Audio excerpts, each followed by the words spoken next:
If you want your company to be the biggest in the world in terms of market cap, you must master the art of revenue maximization. Apple CEO Tim Cook has stated that despite the company's current valuation of over $600 billion, Apple has no plans to slow down. The Cupertino company uses simple strategies to make you as a customer happy and excited for new products, so you end up spending more money when you shop at Apple. But how does Apple create a whole culture around its products? And what's its secret to hoarding so much cash? In this video, we discuss how Apple makes you spend more than you want. In 2014, the newest iPhones from Apple, the iPhone 6 and 6 Plus, had as much storage space as the most expensive iPad Air configuration. Despite the industry shift toward 32, 64, and 128 gigabytes, Apple had kept its base model at 16 gigabytes for its iPhone lineup. It makes sense to keep this base price artificially low to encourage people to upgrade to the next price tier. As everyone is always looking for a way to increase their storage capacity, demand for the 64 gigabyte models would decrease if 32 gigabyte models were the standard. Apple's marketing techniques might provide some useful insights. The information can only be used to determine how much storage space is available on each device. It took some time for consumers to grasp the concept of a gigabyte. Do you remember how one of the main selling points of the iPod was the amount of music it could contain? Apple strives to use terminology that is easy to understand. For example, Apple doesn't brag about the speed of the new A16 Bionic chip over the A15, which is why in their latest event they compared the A16 to the A13, and Apple also doesn't brag about the RAM in the latest phones or the capabilities of the graphics chip unless there is a significant increase over its predecessor. There are so many hidden techniques Apple uses to encourage you to spend more that many people are skeptical of the community Apple is seeking to build. And even though these techniques exist, Apple deliberately hides them. Why would it tell the world how it makes you spend more on their products? So, if Apple makes similar products every year, why do people keep buying?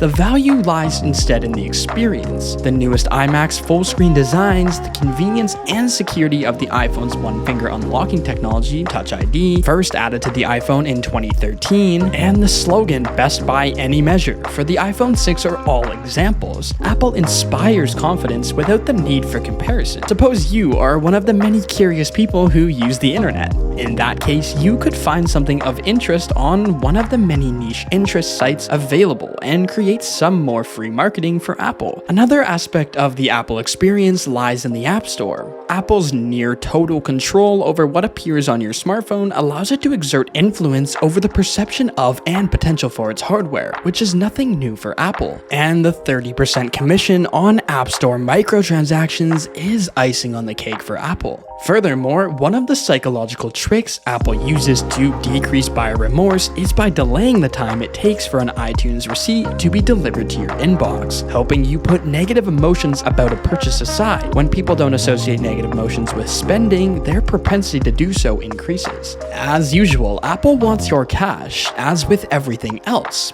iCloud services are also ready to make you spend more of your hard-earned money. Apple has had one primary objective ever since its inception in April of 1976 by Steve Jobs and Wozniak. Apple's financial performance exceeds that of any other tech business in history. Compared to industry leaders Tiffany & Co. and Lululemon Athletica, the company's retail stores generated higher profits per square foot. A visit to an Apple store is like entering Apple heaven, and it is hard not to look into an Apple store when you walk by. This is done on purpose by Apple, and they use some interesting tricks to catch your eye. This is because all Apple stores have massive glass walls around the perimeters, encouraging people to walk in by seeing other customers using the merchandise within the store. In other words, Apple makes you feel like you're losing out, and you want to go inside and check out what new things they have available. A consumer that visits an Apple store will most certainly spend a significant amount of time there. Apple stores exude an air of sophisticated modernity. Many of the most well-known Apple retail locations are also popular destinations for sightseers. Each store shines brilliantly because of its unique combination of many stories, secret woods, and beautiful workmanship. There's more to an Apple store than just the items they sell. There are a number of enticing bonuses offered. And maybe you've noticed that nothing in Apple stores are marked with prices. Most of the time, they'll try and hide it by making it inconspicuous. This is yet another psychological technique Apple uses to make you spend more. Apple and many other large corporations understand a vital biological aspect of humans that dictates your actions and emotions: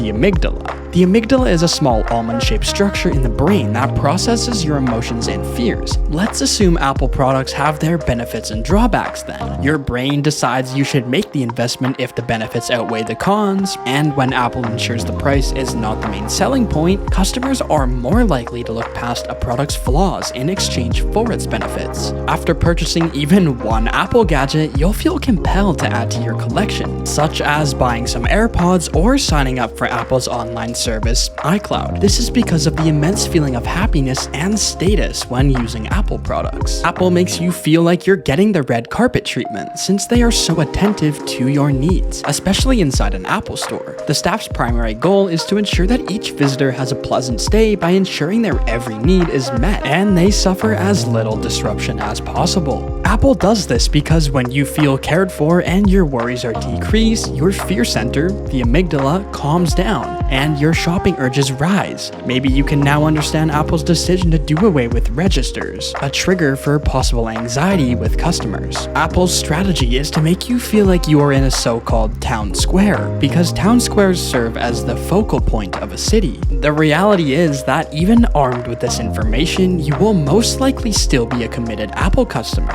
as will I, because Apple has a unique style of thinking using psychology that goes beyond the conscious thoughts of consumers, but we still love their products because at the end of the day, they do make our lives easier. If you want to learn more about the tricks and techniques Apple uses to make you spend more, then check out our video on how Apple makes $196 billion per year with the same iPhone. And subscribe if you enjoyed the video. This is Business Loop. Have an amazing day.